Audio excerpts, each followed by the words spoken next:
ከብት ማለት እናንተን አይደለም። ይቅር በሉኝ እንደው በሞቴ እንዳትቀየሙኝ ማምላክ እውነቴን ነው እኮ።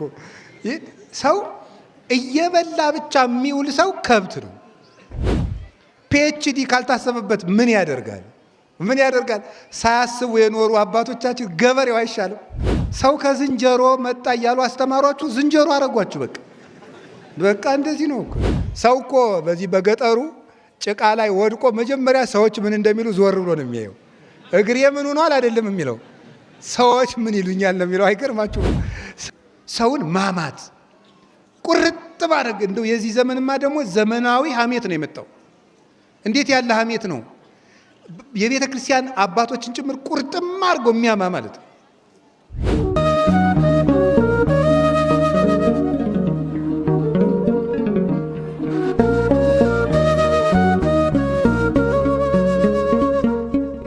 በስመ አብ ወወልድ ወመንፈስ ቅዱስ አሃዱ አምላክ አሜን። ይትባረክ እግዚአብሔር አምላከ አበዊነ ቅዱሳን ዘሰባሃ ምህረቶ በላዕሌነ። ምህረቱን ቸርነቱን ይቅርታውን በሕይወታችን ላይ ያጸናልን የአባቶቻችን ፈጣሪያችን እግዚአብሔር በአንድነቱ በሦስትነቱ ስሙ የተመሰገነ ይሁን። የእናታችን የቅድስት ድንግል ማርያም የቅዱስ መስቀሉ የቅዱስ ሚካኤልና የትጉሃን መላእክት የቅዱሳን ነቢያት የቅዱሳን ሐዋርያት የሰማዕታት የጻድቃን የደናግል የመነኮሳት ረድኤታቸውና በረከታቸው ከእኛ ጋር ይሁን። መላእክት ሲወጡና ሲወርዱ ታያለህ በሚል ርዕስ ነው የምንማማረው። እስኪ በሉ መላእክት በሉ። ሲወጡና ሲወርዱ ታያለህ። ድገሙ። መላእክት ሲወጡና ሲወርዱ ታያለህ። ሶስተኛ ሲወጡና ሲወርዱ ታያለህ። እሺ፣ ሁላችንንም ያሳየን መድኃኔዓለም። የዮሐንስ ወንጌል ምዕራፍ 1 ቁጥር 53 ላይ የምናገኘው ኃይለ ቃል ነው። ጌታችን መድኃኒታችን ኢየሱስ ክርስቶስ የተናገረው ኃይለ ቃል ነው። የጻፈልን ደግሞ ዮሐንስ ወንጌላዊ ነው። ዮሐንስ ወንጌላዊ የሚታወቅባቸው ብዙ መታወቂያዎች አሉት። አንደኛው ክርስቶስን በመውደድ የሚታወቅ ነው። ጌታችን መድኃኒታችን ኢየሱስ ክርስቶስን በመውደድ የሚታወቅና የልብ ወዳጅ ሆኖ እስከ እግረ መስቀሉ ስር የተከተለ በኋላም ዕድሜ ዘመኑን የክርስቶስን መከራ እያሰበ አንድ ቀን ሳይስቅ የሞተ ወይም ከዚህ ዓለም የተለየ ማለታችን ነው። የተሰወረ በቤተ ክርስቲያናችን ትውፊት አልሞተም፣ ተሰውሯል ተብሎ ነው በእኛ በኦርቶዶክስ ተዋሕዶ ቤተ ክርስቲያን ትውፊት የምናምና የተሰወረ ትልቅ ወንጌላዊ ነው። ከወንጌላትም የጌታችን የመድኃኒታችን ኢየሱስ ክርስቶስን መለኮታዊ ባህሪውን የባህሪ ጌትነቱን አብዝቶ በመጻፍ የሚታወቅ አባት የሐዲስ ኪዳን ትንቢት የሚባለውን ራእየ ዮሐንስን እስከ መንግሥተ ሰማያት ድረስ ገልጦ የጎበኘ ያስጎበኘ ያሳየን ዓይኑ የጠራለት ከሊቃነ መላእክት ጀርባ በላይ ወጥቶ ሕሉና ሥላሴን መጥቆ ያመሰጠረ የምስጢረ ሥላሴ የሃይማኖት ወንዝ እና ምንጭ የሆነ አባት ነው ቅዱስ ዮሐንስ ወንጌላዊ። ሌላው የሚታወቅበት የእናታችን የቅድስት ድንግል ማርያም ፍቅር የጸናለት ሰው ነበረ። እንግዲህ እንደምታውቁት የሰው ልጅ በእግዚአብሔር አርአያና አምሳል ተፈጠረ ተብሎ ሁላችሁም ታውቁታላችሁ። የእግዚአብሔር አርአያና አምሳል ከሚባለው ውስጥ አንዱ አምሳለ እግዚአብሔር የሚባልበት ሰው አዋቂ ፍጡር መሆኑ ነው እና ፈጣሪውን እንዲያውቅ ተፈቅዶለት ነበረ። ሌላውን እውቀት ብቻ ሳይሆን ፈጣሪውን የማወቅ ጸጋ የተሰጠው ነው። የሰው ልጅ አንድነቱን ሶስትነቱን እንዲለይ የተፈቀደለት ሰው ነው። እውቀት የሰው ነው። እንስሳትም አእምሮ አላቸው፣ እኛም አእምሮ አለን። እኛና እንስሳትን ግን የሚለየን ምንድን ነው? ሰው እግዚአብሔርን መስሎ ተፈጠረ የሚባልበት ምክንያት ሰውን ያስከበረው አዋቂ ነፍስ ስላለው ነው። ክፉና በጎ የመለየት ስልጣን ያለው የሰው ልጅ ብቻ ነው። ክፉና በጎን የማድነቅ የመመሰጥ የመራቀቅ ነገ ያለው ራሱ ሰው ነው። ለእንስሳት ነገ የላቸውም። ለግዙፋን ፍጥረታት ለሚታዩትም ለማይታዩትም ነገ የላቸውም፣ እቅድም የላቸውም፣ ስጋትም የላቸውም። ሰው እኮ ፍርሃትም ስጋትም ያለው ነገ ስላለው ነው። የነገ ፍጡር ስለሆነ ነው። የሰማይ ቤት ስላለው ነው። እንስሳት አራዊት አይደነግጡም፣ ምክንያቱም ከሞት በኋላ ሕይወት የላቸውም፣ ነገም የላቸውም። እንስሳት ይሄይሱነ እስመ አልቦሙ ደይን ዘይጸንኦሙ፣ እንስሳት ከኛ ይሻላሉ ይላል ዕዝራ ሱቱኤል። እነሱ ከሞት በኋላ ፍርድ አይጠብቃቸውምና እነሱ ፍርድ ስለሌለባቸው አይሰጉም፣ አይፈሩም፣ አያደንቁም፣ አይተቹም፣ አይሰለቹም፣ አይደነቁምም፣ አይደሰቱም፣ አያዝኑምም፣ አያለቅሱምም። እንስሳት ሰው እኮ የሚያዝነው፣ የሚፈራው፣ የሚደነግጠው፣ የሚጨነቀው ዓላማ ያለው ፍጡር ስለሆነ ነው። መዳረሻ ያለው ፍጡር ነው የሰው ልጅ። ዝም ብሎ የተቀመጠ አይደለም። ፍርሃት ራሱ የተፈጠረልን የነገ ሰዎች ስለሆነ ነው። ቀና ብለን የተፈጠርነውም ለዚያ ነው። እንስሳት ተጎንብሰው የሚሄዱት ምድር እያዩ እዚሁ ምድር ይቀራሉ እንጂ የሰማይ ሕይወት ስለሌላቸው ነው። ሰው ግን ቀና ብሎ የሚሄድበት ምክንያት ሰማያዊ ሕይወት ስላለው ነው። እንዲህ ብለን ተፈጥረናል። አእምሯችን የተከናወነ ነው። ክብራ ለነፍስ ነባቢት አእምሮ። ማር ይስሐቅ የተባለ አባት ሲናገር የሰው ልጅ ነፍስ፣ የአዋቂት ነፍስ፣ የነባቢት ነፍስ ክብሯ እውቀት ነው። ሰውን ከእንስሳ የለየው እውቀት ነው። እውቀት የሌለው ሰው አይባልም፣ ጎደሎ ነው። ሰው ሶስት ተፈጥሮ ነው ያለው። ታውቃላችሁ የእግዚአብሔር ቤተሰቦች፣ ሶስት ተፈጥሮ። አንደኛው ስጋ ይባላል፣ ሁለተኛው ነፍስ ይባላል፣ ሶስተኛው መንፈስ ይባላል። ስጋ ይሄ የምናየው ነው፣ ገዝፎ የምናየው ይሄ ከላይ የሚታየው። መንፈስ የሚባለው አእምሮ ነው። ነፍስ የሚባለው ደግሞ ተለይታ የምትሄደው ናት። ያቺ አርአያ እግዚአብሔሯ ነው። አሁን ልብ በሉ፣ ሰው የሶስት ነገሮች ግጥምጥም ነው። ከሶስት ነገር ነው ተሳክቶ የተፈጠረው፣ ከስጋ ከነፍስና ከመንፈስ። ነፍስ የምንላት ተለይታ የምትሄደው፣ መንፈስ ጭንቅላታችን ወይም አእምሮ የሚባለው ከውስጥ ያለው የምናስብበት፣ ስጋችን ደግሞ ስጋ ነው። እንግዲህ ሰውነቱ ከሶስት ነገሮች የተዋቀረ ስለሆነ የሰው ልጅ ሙሉ ሰው ለመሆን በሶስት መልኩ መመገብ አለበት ማለት ነው። እንጀራ ሲበላና ውሃ ሲጠጣ ምኑን ይመግባል? ንገሩኝ እንጂ። አቤት! በጣም ግሩም። ሲማር ምኑን ይመግባል? መንፈሱን። እስቲ መንፈሱ በሉ። በጣም ግሩም። ሲጸልይ፣ ሲታረቅ፣ ሲያስቀድስ፣ ሲቀድስ፣ ሲቆርብ፣ ሲጾም ምኑን ይመግባል? ነፍሱን። ጎበዞ ናችሁ ማለት ነው። በጣም ግሩም ነው። አሁን እናንተ ግን ምናችሁን ብቻ ነው የምትመግቡት? ስለዚህ ምንድን ናችሁ? ከብት ማለት እናንተን አይደለም። ይቅር በሉኝ፣ እንደው በሞቴ እንዳትቀየሙኝ ማምላክ። እውነቴን ነው እኮ። ሰው እየበላ ብቻ የሚውል ሰው ከብት ነው።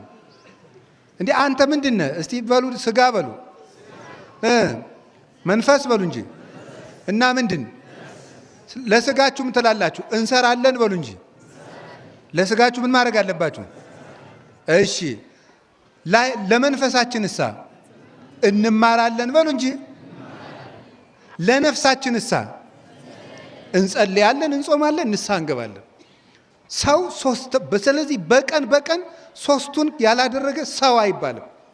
ሰው አይደለም። አሁን እኮ ሁሉም ቢናገሩት ሆድ ባዶ ይቀራል ነው እንጂ በዓለም ላይ ሰላምም የጠፋ መስማማትም የጠፋ ችግርም የጠፋ ምን ብቻ ነው? ስጋ ብቻ በዓለም ላይ ስለበዛ ነው። ከብት ስለበዛ ነው። አይምሮ የለም፣ መማር የለም፣ ማስተዋል የለም። ወሬ ብቻ፣ እንጀራ ብቻ፣ ምሳ ብቻ፣ ቁርስ ብቻ፣ ውሃ ብቻ፣ እንቅልፍ ብቻ። ይህ ሰው አይደለም፣ ሰው አይባልም። ይሄ ማሰብ እኮ አለብን። የሰው ልጅ እንደ ሰው እንደ ባለ አእምሮ አስቡ እንጂ ብሏል ቅዱስ ጳውሎስ። እንደ ባለ አእምሮ አስቡ እንጂ እንደ ሰው አስቡ እንጂ ተብለናል። ያ የሆነበት ምክንያት ለምን ታውቃላችሁ? እውነት ለምንድን ነው የጠፋ? እውነት የነፍስ ነው። እውነት የነፍስ ገንዘብ ነው። ሰው ከህሊናው ጋር ከታረቀ ዓለም በሙሉ በሰላም ይኖራል። ሰው እንዲያውም ቅዱስ ዮሐንስ አፈወርቅ እንዲህ ብሎ ይናገራል። በዓለም ላይ 3 ጦርነቶች አሉ። መንግስታት ከመንግስታት ጋር የሚያደርጉት፣ ህዝብ ከህዝብ ጋር የሚያደርገው፣ ሰው ከራሱ ጋር የሚያደርገው ጦርነት። የከፋው 3ኛው ነው ይላል። ሰው ከራሱ ጋር የሚያደርገው ጦርነት።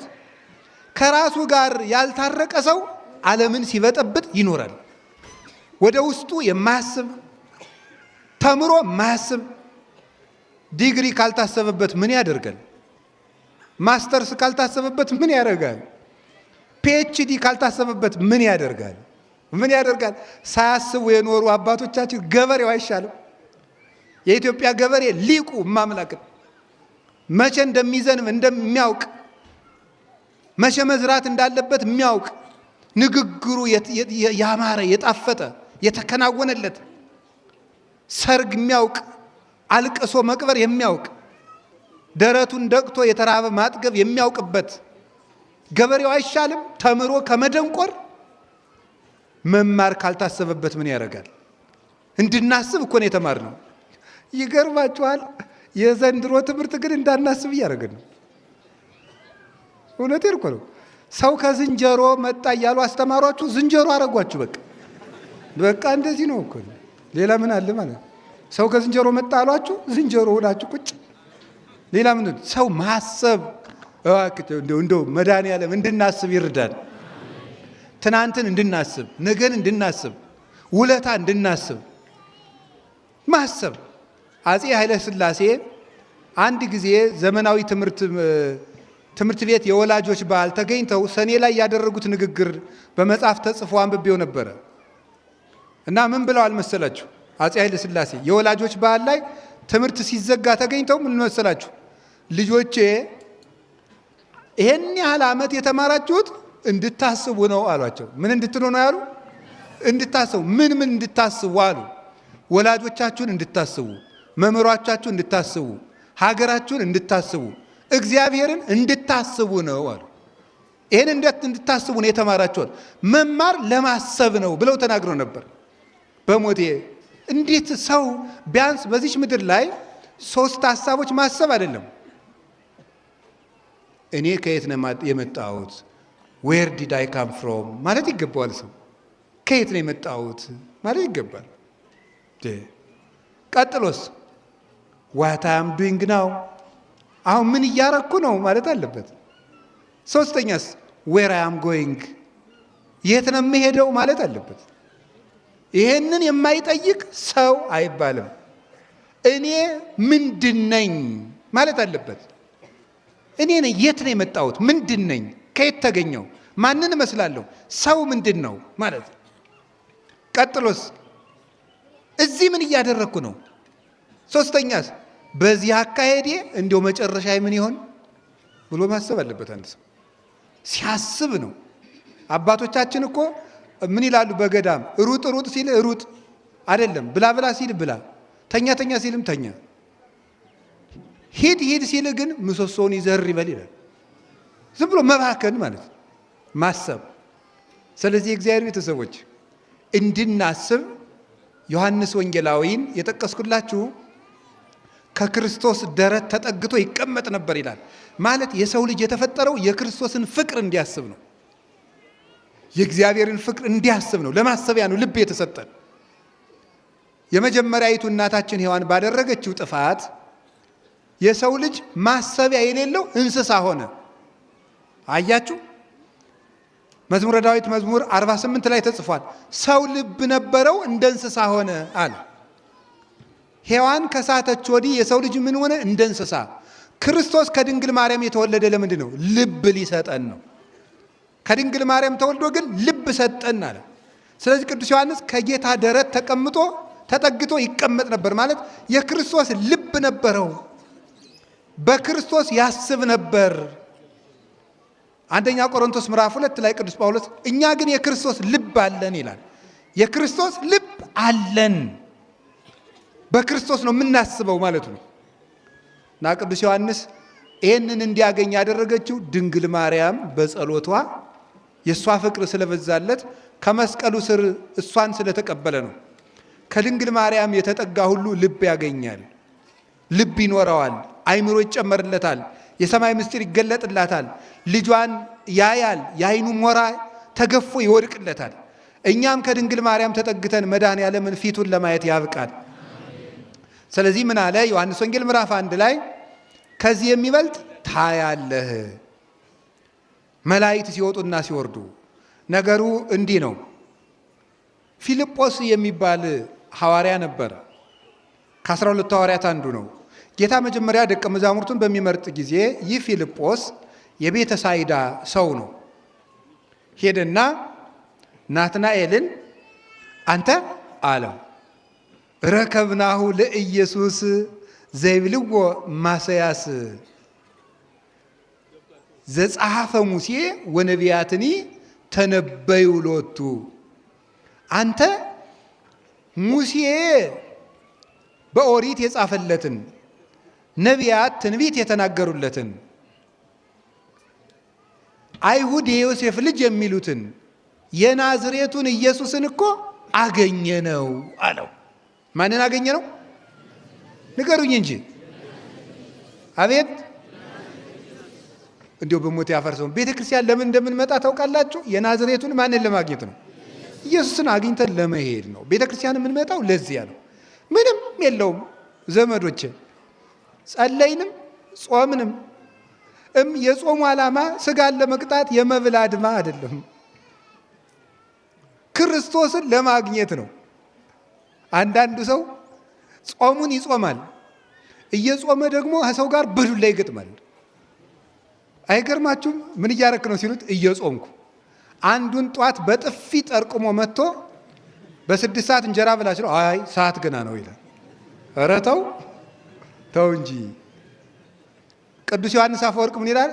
አንተ ሰውዬ እንጀራ እምቢ ብለህ ግን የሰው ስጋ ትበላለህ ይላል። እንጀራ እምቢ ብለህ የሰው ስጋ ትበላለህ። ሰውን ማማት ቁርጥ ባረግ። እንደው የዚህ ዘመንማ ደግሞ ዘመናዊ ሐሜት ነው የመጣው። እንዴት ያለ ሐሜት ነው! የቤተ ክርስቲያን አባቶችን ጭምር ቁርጥም አድርጎ የሚያማ ማለት ነው። እስከ ሰማይ ድረስ ከፍ ያለ አፍ ማለት ነው። እንደዚያ ነው። ጾምንም ጸለይንም አስቀደስንም ኢየሱስ ክርስቶስን ለማግኘት ነው። ምንም የለውም።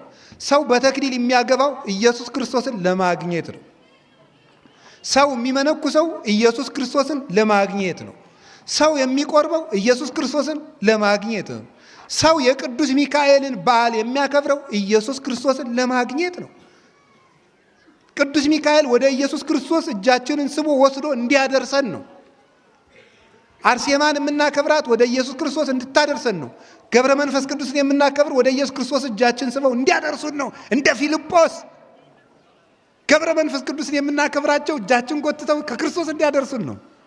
ገብርኤልን የምናከብረው ጊዮርጊስን የምናከብር፣ መርቆሪዎስን የምናከብር፣ ሚናስን የምናከብር፣ ቂርቆስን የምናከብር ከክርስቶስ እጃችን ስበው እንዲወስዱን፣ አንተ ናንድ ኢየሱስን ላሳይ ብለው እንዲወስዱን። ፊልጶስ ናትናኤልን እንደወሰደው እኛንም እየጎተቱ ወስደው ወደ ክርስቶስ እንዲያደርሱን ነው። ዛሬ የቅዱስ ሚካኤል በዓል ዕለት የተሰበሰብነው ዘመዶቼ ቅዱስ ሚካኤል እጃችን ስቦ ከክርስቶስ እንዲያደርሰን ነው። ዓላማው ይሄ ነው።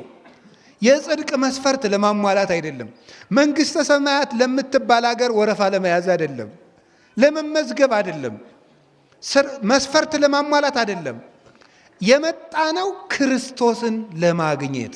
እስኪ በሉ ንገሩኝ እንጂ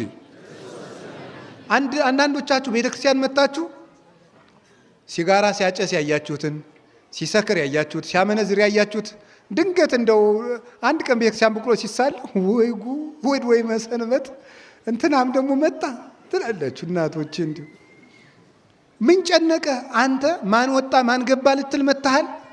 ማንን ፈልጋችሁ ነው የመጣችሁት? ክርስቶስን ፈልገን ነው። ሰው የፈለገውን ያድርግ። አንዳንዱ ስግደት ይሳሳታል፣ አንዳንዱ ማማተብ ይሳሳታል፣ አንዳንዱ ይወጣል ይገባል፣ አንዳንዱ በቅዳሴ ጊዜ ይቀመጣል፣ አንዳንዱ ያቋርጣል፣ አንዳንዱ ያወራል። ዝም ብለህ አንተ እነዚያ ምንም ይበሉ ዞር አትበሉ። ክርስቶስን ፈለጋ የመጣች ነፍስ ክርስቶስን ብቻ እያሰበች ትቆማለች። ካህናቱም ቢሆን ዲያቆናቱም ቢሆን ቄሶቹም ቢሆኑ መርጌቶቹም ቢሆኑ ክርስቶስን ፍለጋ ነው የመጡት። እንዲህ አይባልም። ራሱ ዞር አይባልም። ቤተ ክርስቲያኑ ክርስቶስን ፍለጋ ነው። ወሬ አይወራም። ስልካችሁንም ዘግታችሁት ኑ። ሄሎ ቅዳሴ ላይ ነኝ። የረተው እንዲህ ያለ ቅዳሴ አለ እንዴ? ቅዳሴ ላይ ነኝ። ጥጋባችሁ እኮ አሁን እንዲያው እስኪ ፍርድ ቤት ቆማችሁ አያርግባችሁ፣ ግን መድኃኒዓለም ከክስ አያድርሳችሁ። እንዲያው ፍርድ ቤት ግን ቆማችሁ እያናገራችሁ ስልካችሁን አውጣችሁ ሄሎ ጓደኛዬ ፍርድ ቤት ላይ ነኝ ትላለህ። በፖሊስ ጆሮህን ብሎ እንደሚያሳስር ስለምታውቅ እዚያማ እውነት ነው ክቡር ፍርድ ቤት፣ እውነት ነው ክቡር ፍርድ ቤት፣ እውነት ነው ክቡር ፍርድ ቤት ነው የምትል እዚያማ ማለት ነው። እዚያ እንደዚህ ነው። እኛ እዚህ ግን ክርስቶስ ሲፈርድ ስለማናየው በክርስቶስ ዳኝነት ፊት ቆመን እዚህ እንቀልዳለን። ክርስቶስ እኮ እዚህ ያለ ዘመዶች፣ ሩቅ እንዳይመስላችሁ። የሆነ አባታችን ሆይ በሰማይ የምትኖር ስምህ ይቀደስ ስንለው ጊዜ እዚያ ላይ ቆሞ እኛን እንደው እንደዚህ ዘቅዘቅ አድርጎ አይ እነዚህ ልጆች እያለ የሚያይን መሰላችሁ? እዚህ እኮ ነው ያለው መድኃኔዓለም፣ እኛ ጋር ነው ያለው። እውነቴን ነው የምነግራችሁ። እሱ ቸር ቅርብ፣ ያደፉ ሰዎች ሁሉ ሄደው ሲታጠቡበት የማይደፈርስ ውሃ ክርስቶስ እኮ ነው። የተራቡ ነፍሳት ሁሉም በልተውት የሚጠግቡት ክርስቶስ እኮ ነው። ለደካሙት ላንካሶች ሂዶ ምርኩዝ የሚሆናቸው ክርስቶስ እኮ ነው። ምርኩዛቸው አይምሮ ለሌላቸው ዕውቀት የሚሆናቸው ክርስቶስ እኮ ነው። ሰው የማይንቅ ከታሰሩት ጋር አብሮ የሚታሰር፣ ከተናቁት ጋር አብሮ የሚናቅ፣ ከተራቡት ጋር የሚራብ እሱ ክርስቶስ እኮ ነው። አብሮን እኮ ነው ያለ፣ ሩቅ አይደለም። እግዚአብሔር ከኛ ጋር ክርስቶስን ፍለጋ ነው የመጣ ነው። ኢየሱስ ክርስቶስን ማንን አገኘ ነው አሉ? ኧረ በሞት ይበሉ። አቤት ኢየሱስ ክርስቶስን በሉ እንጂ ሁላችሁ በሉ፣ የናዝሬቱን በሉ ኢየሱስ ክርስቶስን በሉ እንጂ ምን አልነው? አሁን ዛሬ አግኝታችሁታል። ታምናላችሁ አታምኑ? አዎ ክርስቶስን ዛሬ አግኝተነዋል። ቤተ ክርስቲያን ስትመጡ ታገኙታላችሁ። ለምንድን ነው ታዲያ ለእያንዳንዳችን እየተገለጠ ደህና ነህ ገብረ ሥላሴ፣ ደህና ነሽ ወለተ ሥላሴ የማይለን? ኩራታችን ስለማያስቀምጥ አሁን እናንተ እንዲያው አሁን ክርስቶስን እንዲያው በህልማችሁ ብታዩት እራሱ አሁን እኔን ትሰሙኛላችሁ? አይ አባ አንተ ትለፈልፋለህ፣ እኔ ሌሊት ማንን አግኝቼ እንደመጣሁ አላወቅክ ነበር የምትሉኝ ማለት። ስለዚህ እግዚአብሔር አቅማችንን ስለሚያውቅ ነው፣ መጠናችንን ስለሚያውቅ በትህትና እንድንኖር ብሎ ነው እንጂ እንኳን ክርስቶስን በህልማችን አይተ ነው እንዲያው ሽማግሌ ቀይ ሰውዬ ካየን ራሱ ሚካኤል እየመሰለን ኩራታችን ያስቀምጣል? አያስቀምጥንም እኮ። ስለዚህ እኮ ነው ክርስቶስ እኮ ለዚህ ነው እንጂ አብሮ አለ። ልንገራችሁ ምእመናን፣ እዚህ ቤተ ክርስቲያን ስትገቡ የሆነ ግቢ ውስጥ እየገባችሁ እንደሆነ አይደለም ማሰብ ያለባችሁ። ይሄ አጥሩ በግራ በቀኝ እንደዚህ የሚመጣው የክርስቶስ እጅ ነው የሚወክለው። በግራ ያለው የእሱን እጅ ነው የሚወክለው። እሱ በሩ ላይ ስትገቡ ወደ ክርስቶስ እቅፍ እየገባችሁ እንደሆነ ነው ማሰብ ያለባችሁ። አሁን ያለነው ክርስቶስ እቅፍ ውስጥ ነው፣ እጆቹ ውስጥ ነን ያለነው። ዮሐንስ ወንጌል ምዕራፍ 10 ላይ እንደነገረን በጎቼን ከእጄ ሊወስዳቸው የሚችል የለም፣ አልቦ ዘይሃይደኒዮን፣ ከኔ የኔን በጎች ከኔ አውጥቶ የሚጥል የለም ይላል። የናዝሬቱን ኢየሱስን እኮ አገኘነዋልና ይዞት ሄደ። ሰውን ወደ ክርስቶስ ነው መውሰድ ያለባቸው። ወደ መጠጥ አትውሰዱ። ሰውን እና አንዳንድ እንበል እያላችሁ አትውሰዱ። አንዳንድ እያላችሁ ነው በዚያው ጠፍታችሁ የምትቀሩት። ሰውን ለመጠጥ እናንተ ሲሆን ሰውን ወደ ቤተ ክርስቲያን ይዛችሁ ነው። ካልሆነ ደግሞ ጓደኛችሁ እንኳን መንፈሳዊ ሲጀምር አታሸማቁት። እጨጌ፣ ቄሴ፣ ደግሞ ከመቸለቱ ወዲህ ነው። ኧረ እባክህ አታስቀኝና ዝም ብለህ እያላችሁ እያሳቀቃችሁ ሰው እንደ ከብት የሚበላ የነበረው አቡነ ብሎ ሲበላ ታሸማቀቁታላችሁ። ይሰክር የነበረ ሰው ስካሩን ትቶ ቤተክርስቲያን መምጣት ሲጀምር እናሸማቀቀዋለን። እንደ ፊልጶስ ሰውን ቤተክርስቲያኑ ይዞ መሄድ ናማ ኢየሱስ ክርስቶስን አገኘ ነው አለው። የወሰደና አንተ አለው ቦኑ ይትካሃል ከመ ብእሲ ሄር ይጻ እምናዝሬት ከናዝሬት ደግ ሰው ሊወጣ ይችላል አለው። እስቲ በሉ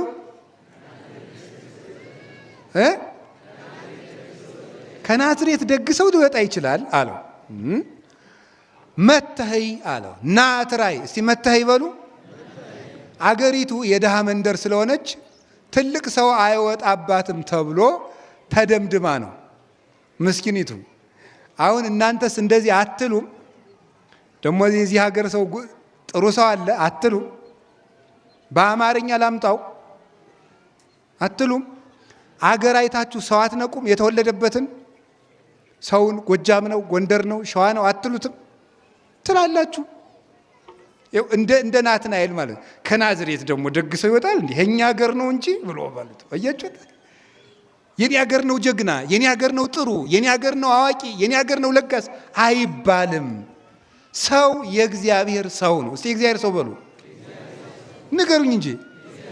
የኛ የክርስቲያኖች ሀገራችን በሰማይ ነው።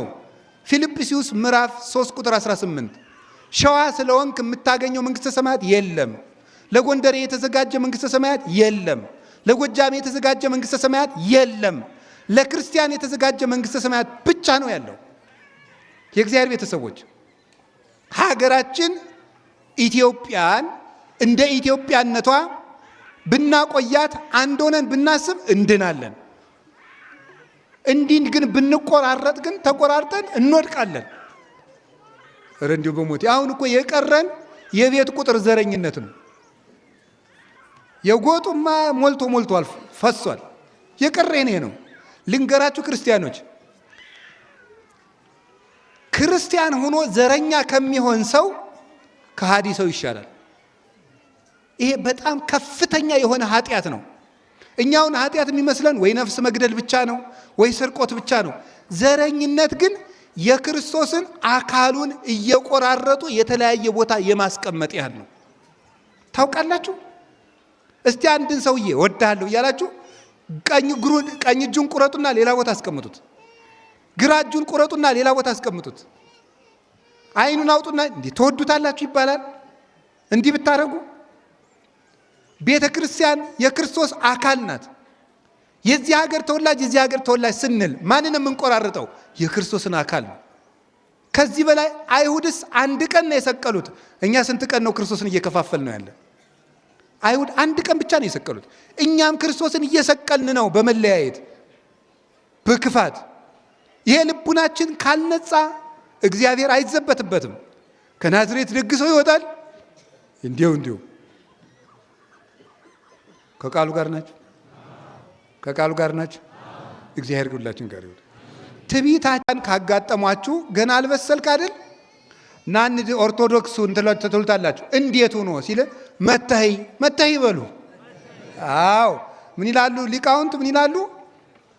ፊልጶስ ማስረዳት ቢያቅተው ምን አላለ? እስኪ መተኸይ በሉ። ማርያም ታማልዳለች ብላችሁ ትናገራላችሁ አይደል? እንዴት ሆኖ መልሱ እናንተ ንገሩኝ እንጂ። አዎ ቅዱስ ሚካኤል ያማልዳል። እንዴት ሆኖ ሲላችሁ መልሳችሁ ምንድን ነው? መተኸይ ና እስቲ እዚህ ቅዱስ ሚካኤል ድርሳኑ እንደገምና አለማማለዱ ነው። አንተ ሞኝ ብትሉት ይመጣል። አቡነ ተክለ ሃይማኖት ያማልዳሉ፣ ጊዮርጊስ ያማልዳል።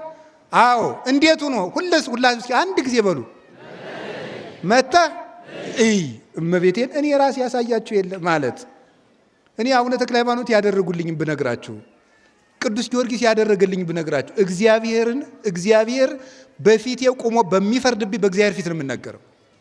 ቅዱስ መርቆሬዎስ ያደረገልኝን፣ ቅዱስ ቂርቆስ ያደረገልኝን፣ አቡነ ገብረ መንፈስ ቅዱስ ያደረጉልኝ በትክክል ነው። ቅድስት አርሴማ ያደረገችልኝን መታችሁ እዩ። እናንተ ሞክሩት። መተኸይ ክርስትና የተፈተነ ነው በእውነት ማለት ነው። የተፈተነ የታወቀ የተረዳ ነው።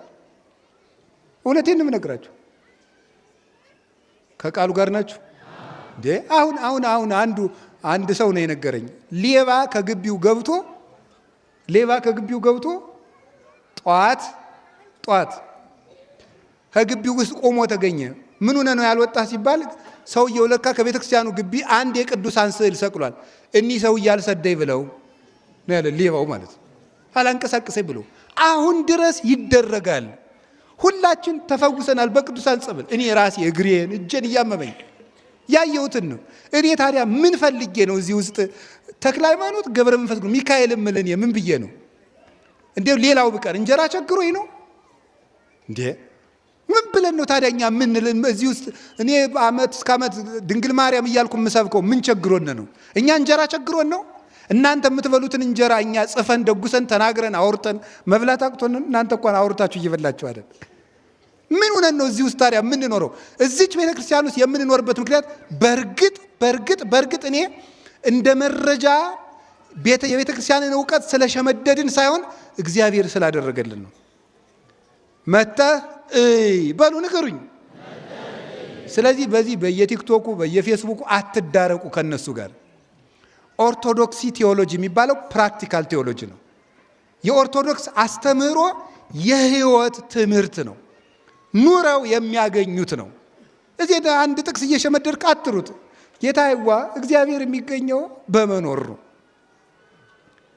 አንዲት ጥቅስ ማርያም ታማልዳለች። ሞኝ እንኳን ማርያም እኔ ያማልዳለሁ። ምን ማለት ነው? አንድ ክርስቲያን ያማልዳል። ታውቃላችሁ? አንድ ክርስቲያን ለባልንጀራው ቢጸልይ ያማልዳል አያማልድም? አንድ ምእመን ማለት ወንድም ሆነ ሴትም ሆነ እኔ ብቻ አይደለሁም እኮ አንድ ክርስቲያን ለባልንጀራው እግዚአብሔርን ቢለምን ከእግዚአብሔር ያማልደዋል። የቅዱሳን ፍጹም ነው፣ ነውር የለበትም። የኛ ግን ኃጢአት የተቀላቀለበት ነው። ለባልንጀራችን ብንጸልይ ከነ ነውራችን፣ ከነ ድክመታችን፣ ከነ ክፋታችን፣ ከነ ርኩሰታችን ነው እኛ ብንጸልይ። ድንግል ማርያም ግን ንጹሕ አእምሮዋን ይዛ ነው የምትጸልየው። ማንም ሰው ለባልንጀራው የሚጸልይ ባልንጀራውን ከስህተት የሚመልስ ቢኖር እሱ የእግዚአብሔርን ድነት ገንዘብ ያደርጋል ተብሎ አንደኛ ያዕቆብ መልእክት ምዕራፍ 5 ላይ ተጽፎልናል። ለባልንጀራችን ሁላችንም መጸለይ እንችላለን። አይገርማችሁም? መተይ በሉ። ልክ ምን አላችሁኝ? መተይ። በቃ እኔ ወንድሜ አርሴማ ምን አድርጋልህ ነው ቢለ መተይ። እኔም አንዳንድ ሰው ሰምታችሁ አታውቁም? የተሰማኝን ደስታ ልነግርህ አልችልም የሚል ሰው ሰምታችሁ ታውቃላችሁ? እንደዚያ ነው። እኔ ልነግርህ አልችልም። መተህ ዝም ብለህ ተማር። መተህ በተግባር ተመልከት እግዚአብሔርን። ኤልሳ የድሃይቱን ቤት ሲሞላላት፣ ልጇን ሲያስነሳላት፣ ኤልያስ የሞተ ሲያስነሳ፣ ባዶ ማዲጋ ሲሞላ መተህ ይልቅ ተመልከት። መተህ ጳውሎስ እንኳን በአካሉ በጨርቁ ጫፍ ሙት ሲያነሳ ና መተህ። እንኳን በጨርቅ ጴጥሮስ በጥላው በረጅሙ ጥላ ሙት ሲያነሳ መተህ ና መተህ ያለው። ስለዚህ ደካማ ክርስቲያን ጭቅጭቅ አይገጥምም። ክርክር የሚፈልግ ሰው ሰይጣናዊ ነው። እናንተ እዚያ ውስጥ አትግቡ። ለመምህርነትም አልተሾማችሁም። ሀብተ መንፈስ ቅዱስ የመከራከር ጸጋ ያልተሰጠው ሰውም አይከራከርም። መከራከር የሚችለው እንደ እስጢፋኖስ የመንፈስ ቅዱስ ሀብት ያደረበት ሰው፣ የተማረ ሰው፣ ምስጢር ያደላደለ ሰው ነው። ገባችሁ? አሁን አንድ ሰው ስለ ኢንጂነሪንግ ሳይመረቅ የዚህ ቤት ዲዛይን ቢለኝ እኔ አርፈ ቁጭ በል ነው የምለው። ምን የሚሉ ቀልድ ነው? ሳይክል ነድቶ የማያውቅ ሰውዬ የመንጃ ፈቃድ ልስጥ ቢለኝ እኔ ይሻልልም ትላላችሁ? ያልተማረውን ወዴት ብሎ ነው የማየው? አዲስ አበባ ግቢ ውስጥ ዝም ብሎ ወይም ትልቅ ከተማ ውስጥ እየበላ ያደገ ልጅ ጤፍና አዘራር ሊያስተምር ብለኝ ዝም ብለህ ሻይ ፈልገ ነው ዳቦ ቁርስ ልስጥ ነው የምለው። ሰው ያላወቀውን አያስተምርም። ባላውቃችሁ ጉዳይ አትጨቃጭቁ። እንዲህ ነው አትበለው። ማርያም እንዲህ ናት፣ ሚካኤል እንዲህ ነው ብላችሁ ና አንድ የበሉ ሁላችሁ መጥተህ ምን በል እይ ነው ያለው።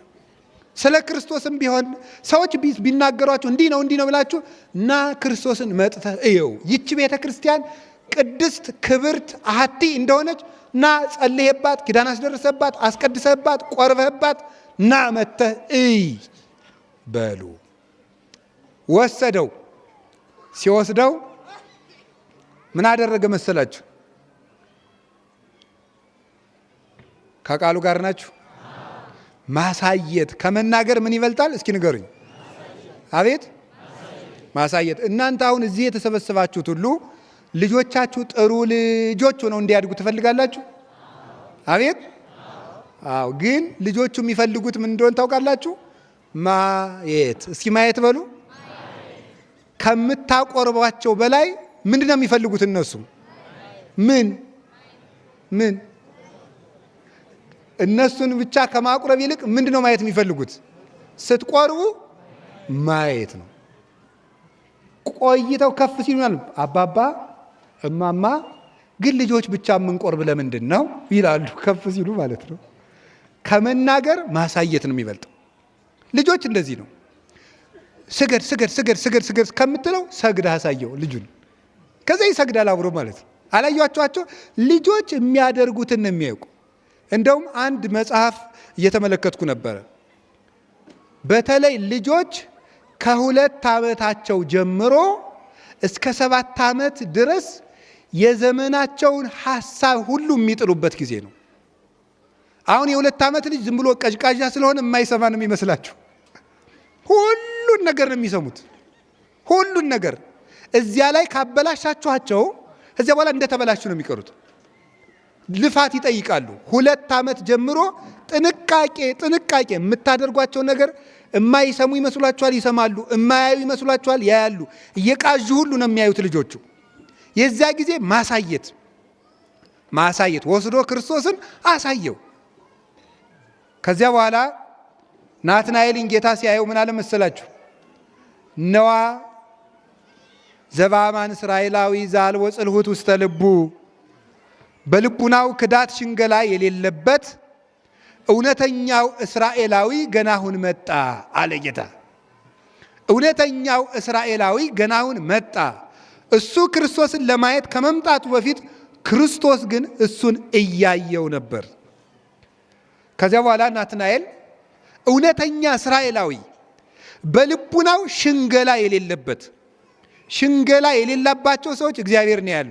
ሽንገላ ማለት በአፍ ሌላ በልብ ሌላ ነው። እሱ ክፉ ኃጢአት ነው። የእግዚአብሔር ቤተሰቦች ሰውን ስትወዱት ከልባችሁ ወይ ውቀሱት ወይ ተከራክራችሁ ታረቁት፣ አስረዱት። በአፍና በልብ ግን አትለያዩ። ከእኛ ቤትም ይሄ ሳይመጣ አይቀርም ወደኛ ወደ ቄሶቹ ማለት ነው። ጤና ይስጥልን መምህሬ እንደምን አሉ። በውስጡ ግን መድኃኔዓለም ቢደፋ ሊለው ይችላል። እንደዚህ ያለ ይሄ በጣም አውሬ የሆነ ኃጢአት ነው። ይሄ ከባድ ነው። የእግዚአብሔር ቤተሰቦች እንቅልፋም ልትሆኑ ትችላላችሁ፣ ሆዳምም ልትሞሉ ትችላላችሁ፣ ለፍላሚም ሆናችሁ ሊሆን ይችላል። እግዚአብሔር ያስተካክለን ሁላችንንም። ተንኮለኛ ግን አትሁኑ። እንደው በሞቴ ተንኮለኛ ሰው አይድንም። አደራችሁን ተንኮለኛ አትሁኑ። ተንኮል ማለት የሰውን ሰው ወደ አንተ ሊያቅፍ ሲመጣ አንተ መንገድ ላይ ገብቶ የሚሞትበትን ጉድጓድ ቆፍረ አፈር አልብሰ መጠበቅ ነው። እንደዚህ ያለ አትሁኑ። በላይም በውጭም አንድ ሁኑ። ዛሬ በአዲስ ኪዳን ሸፍኖልን ነው እንጂ ባልና ሚስት መኝታቸው ላይ ከተማሙ አልጋው ላይ ለምጽ ወጥቶ ይገኝ ነበረ። በውስጥ ከተማሙ ማለት ነው። ስለዚህ የእግዚአብሔር ሰዎች ሽንገላ አትያዙ። እግዚአብሔር የሚፈልገው ምንድነው? ንጹህ ልብ ነው የሚፈልገው። ሌላ ምንም አይፈልግም። ጥላ አይቸግረው፣ ሳንቲም አይቸግረው፣ ጧፍ አይቸግረው፣ ብር አይቸግረው፣ እግዚአብሔር ሰው አይቸግረው፣ ቤት አልቸገረው። እግዚአብሔር የሚፈልገው ተንኮል የሌለው ልብ። ከተንኮል ያድነን መድኃኔዓለም። እውነተኛው እስራኤላዊ ገና መጣ አለው። ከዛ ናትናኤል ይኸው መሰከረ። የት ታውቀኛለህ አለው። እውነተኛው እስራኤላዊ ብሎ ክርስቶስ ሲያመሰግነው የት ታውቀኛለህ? ምስጋናን ዝም ብሎ መቀበል አይገባም። አንዳንድ ሰው ሲያመሰግናችሁ አንተ እኮ ጥሩ ነህ ሲላችሁ አትሽሞርሞሩ፣ አትበሉ። ምን የነው ጥሩ? ወዴት ታውቀኛለህ አንተ ሲጀመር ማለት ይገባል። በምስጋና ቁልፍ የልባችሁን ቤት ከፍተው ሐሳብ ሰርቀው የሚወጡ ሰዎች አሉ። አመስግነው ማለት ነው። ሰማችሁ? ምስጋና ይጎዳል። ሁላችሁም ምስጋና አትውደዱ። ወንዶችም ሴቶችም ምስጋና መውደድ በጣም አስቸጋሪ ነገር። ምስጋና ዝም ብላችሁ ቁጭ ብላችሁት። አብዛኛው ሌባ አመስግኖ ነው የመጣው። እያመሰገነ ሰው ከመሬት ተነስቶ ካመሰገነ ነገር አስቧል ማለት ነው። ከመሬት ተነስቶ እንዲሁ ሳታውቁት ምናችሁንም ሳያውቅ ዝም ብሎ አንድ ሰው እንዲህ ነው እንዲያ ነው ካለ ፍልጢ ማለት ይገባል። ለይ ማለት ነው። አዳምን ሂዶ የሰማይና የምድር ንጉሥ አዳም ደህና ነህ አለው እባብ። ወንድሜ ለይ፣ የሰማይ ንጉሥ ማን ነው አለው? እግዚአብሔር ነው አለው። ምስጋናን ማመስገን ጥሩ ነው። በነገራችሁ ላይ መመስገን ግን አትፈልጉ። ሰውን አመስግኑት፣ ጉልበት ያገኛል የሰው ልጅ። ሰው አያርጎ ምስጋና ጉልበት የሚሆነው ይገርማችኋል እኮ። አሁን የታመመውን ሰውዬ ታሞ እንደተኛ ጎበዝ ነህ አንተ፣ እኔ እኮ ገና ጉንፋን ሲይዘኝ ነው እንዲሁ ለአንደኛው ጠቅልል ብዬ የምተኛ፣ አንተ እኮ እንዴት አድርገህ ቻልከው ስትሉት አዎ ይላል። ደስ ይለዋል፣ ይነቃል፣ ጉልበት ያገኛል። ሰውን እያመሰገኑ ማበርታት ጥሩ ነው፣ በቅንነት ማለት ነው። ሕፃናት አላያችኋቸው ምስጋና እንዴት እንደሚሰራ? እቤት የእናታቸውን ስኳር ይደፉታል። አይጨግነው ጎበዝ ሲሉት ምን አባቱን ይሄ ደንባራ ካልሆነ እሪ ይላሉ። ሲያመሰግኑት ግን እግሩ ቢሆን እየደማም ቢሆን ይስቃል። ምስጋና ጉልበት አለው። ሰው እኮ በዚህ በገጠሩ ጭቃ ላይ ወድቆ መጀመሪያ ሰዎች ምን እንደሚሉ ዞር ብሎ ነው የሚያየው። እግሬ ምን ሆኗል አይደለም የሚለው፣ ሰዎች ምን ይሉኛል ነው የሚለው። አይገርማችሁም? ሰው ምስጋና ይፈልጋል። ስለዚህ በአግባቡ ስጡት። በአግባቡ ሳናውቅ አይደለም፣ አውቀን በትክክል የሰው ልጅ በሰራው ስራ። ሰው የሰራውን ስራ ደግሞ አለማመስገን ምቀኝነት ነው። ደግሞ የሚሰራን ሰው አመስግኖ ጉልበት መሆን፣ አይዞ በርታ፣ አንተ እኮ እንዲህ ያደረክ ማለት። እናንተ ምስጋና አትቀበሉ፣ ሰዎችን ግን በአግባቡ አመስግኗቸው። ናትናኤል የታውቀኛለህ አለው። ጌታን እኮ ነው። ለዚያውም ምን አለው? እምቅድመ ይጸውዕከ ፊልጶስ ርኢኩ ከምታይተ ዕፀ በለስ። ፊልጶስ ሳይጠራ ከበለስ ስር አውቃለሁ።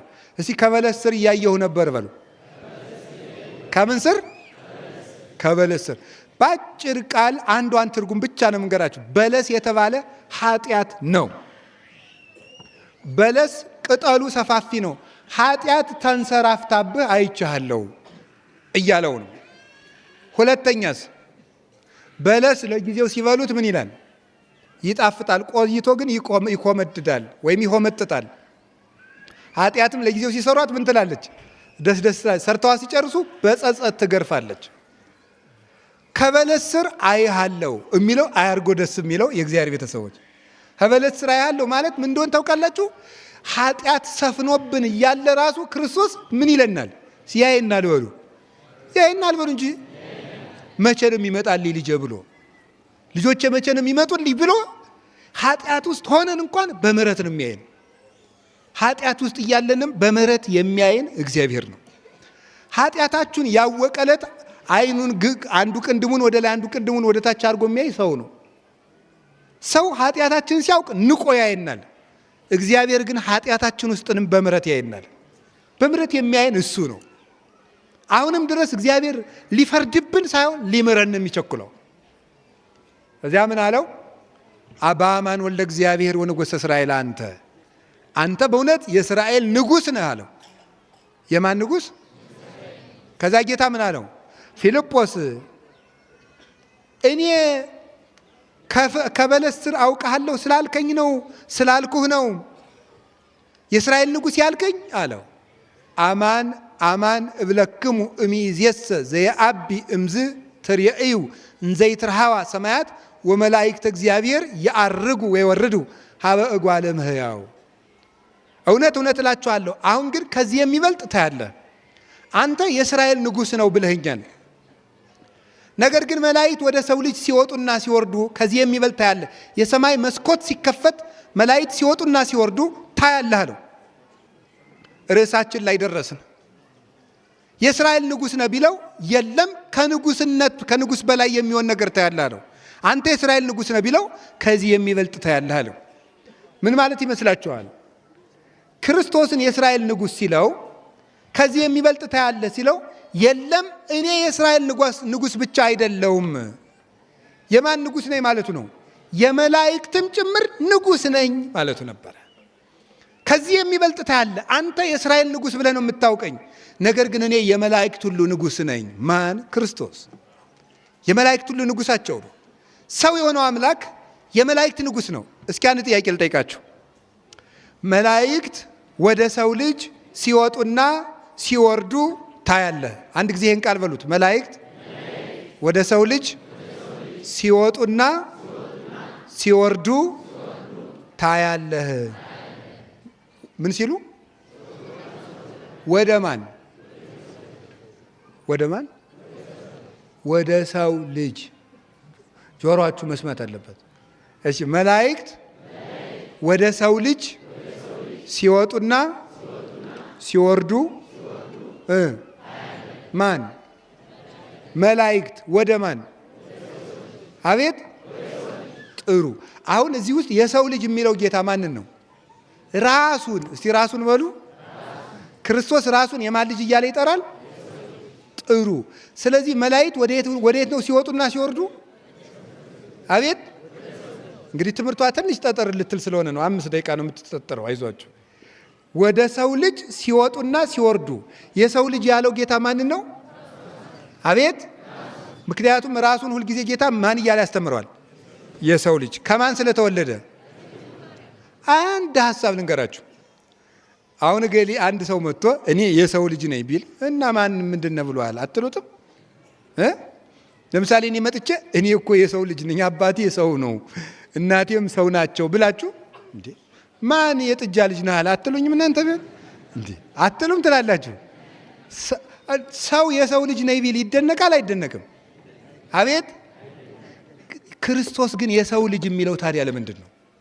አያችሁ፣ ሰው የሰው ልጅ ነኝ ቢል አይደነቅም እና የሰው ልጅ ነው። ክርስቶስ ግን የሰው ልጅ ነኝ ሲል ምን ማለቱ ነው? አሃ በፊት ምንድን ነው ማለት ነው? አምላክ አትሉም እንዴ? ምንድን ነው የሰው ልጅ ብሎ የሚጠራበት ምክንያት አምላክ ነኝ ግን ሰው ሆኜ የተወለድኩ ማለቱ ነው። አምላክ ነኝ ግን ምን ሆኜ የተወለድኩ ማለቱ ነው?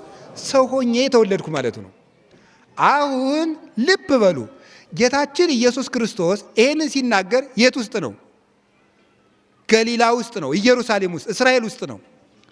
መሬት ላይ ተቀምጦ ነው። መላእክት ወደ ሰው ልጅ ሲወጡ፣ እስቲ ሲወጡ በሉ እና ቆይ፣ እሱ ይህን ሲናገር የት ነበረ? ንገሩኝ እንጂ። አቤት፣ መሬት። ታዲያ ወደ ሰው ልጅ ሲወጡ ለምን ይላል እንዴ? አይገርማችሁም? ምንድን ነው ይሄ? ሲወጡና እንደው ምን ዝም ብሎ ግድ እንደማይሰጣችሁ እንኳን አልልም። ብቻ ግን እንደው ዝም ብሎ በቃ ትጸድቃላችሁ የሚል ትምህርት ቢሰብኩን እንዳትሉ። ይሄ ነው የሚያጸድቀው። አንዱ ለመጽደቅም እንዲህ ያለም ነው የምንማረው። እና ክርስቶስ ይህን ሲናገር የት ነው? የእግዚአብሔር ቤተሰቦች ምድር ላይ በሉ።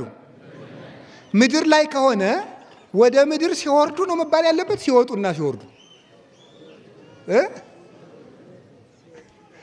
ለምን ነው ወደ ሰው ልጅ ሲወጡና ይህን ሲናገር እሱ የት ነው ያለው? መሬት ላይ። እና እንደዚያ ሲወጡ የሚለን ለምንድን ነው? ዝም በሉ።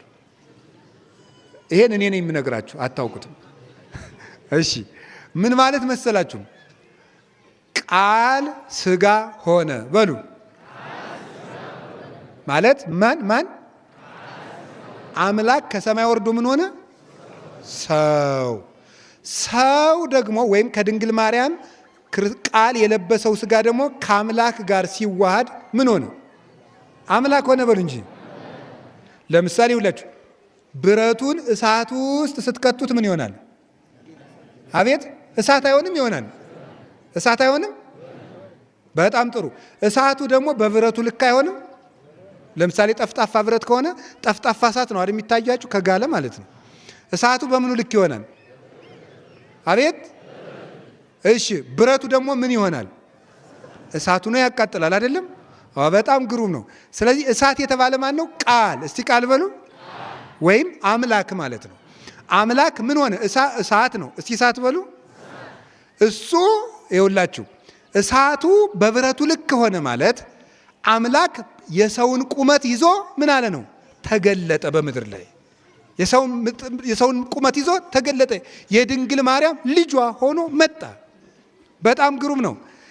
ብረቱ ደግሞ እሳት ሆኖ አቃጠለ ማለት ከድንግል ማርያም የለበሰው ስጋ ደግሞ ምን ሆነ ማለት ነው? እሳተ መለኮትን ሆነ። በታቅቦ ባለመለወጥ አምላክ ሆነ ማለት። ስለዚህ ልብ በሉ፣ ቃል በምድር በስጋ ቁመት እንደተገኘ ሁሉ ስጋ በቃል ቦታ የት አለ? ንገሩኝ እንጂ። ብረቱ በእሳቱ፣ ብረቱ የእሳቱን፣ እሳቱን በብረቱ ልክ እንደሆነ ሁሉ አምላክ ስጋን ለብሶ በስጋ ምድር ሲገኝ፣ ስጋ ደግሞ መለኮትን ተዋህዶ በመለኮት ሀገር በሰማይ አለ።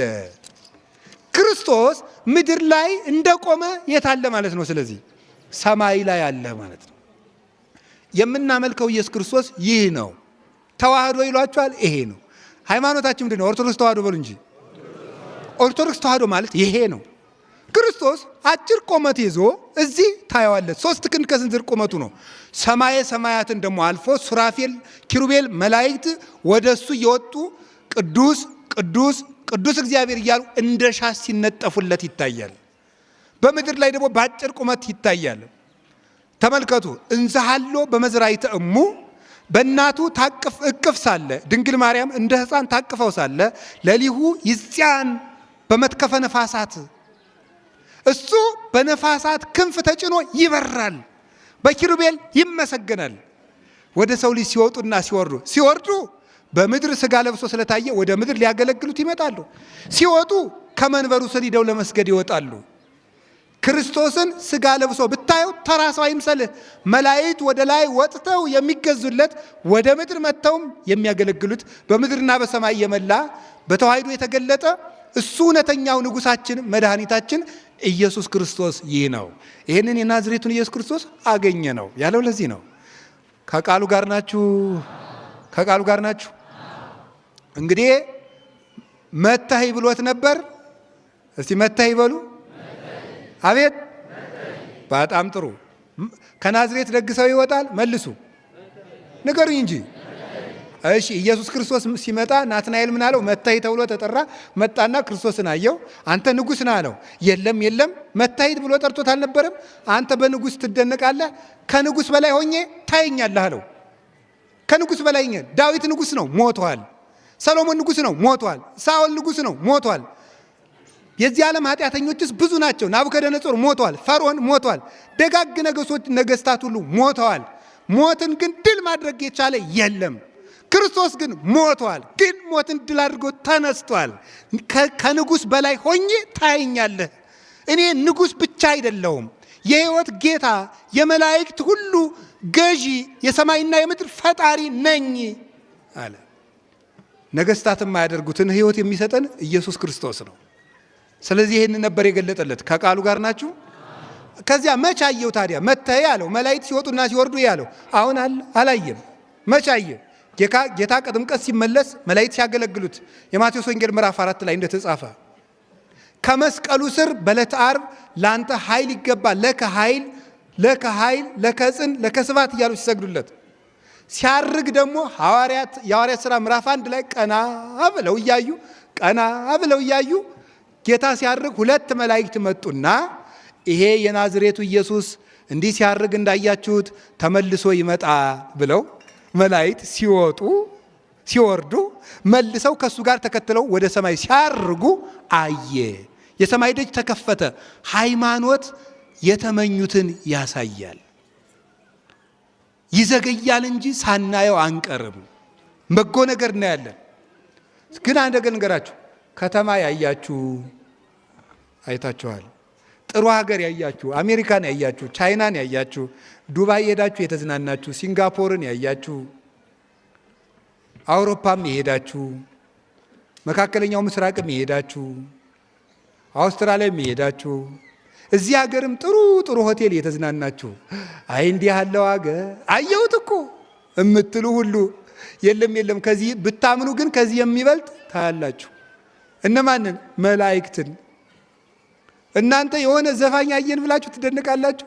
በነገሩ ምእመናን እናቴ ደስ ነው የምትሉት። እንደው እኛም ሰባኪም ስታገኙ ፎቶ እንነሳ፣ ዘፋኝም ስታነዝ ፎቶ እንነሳ።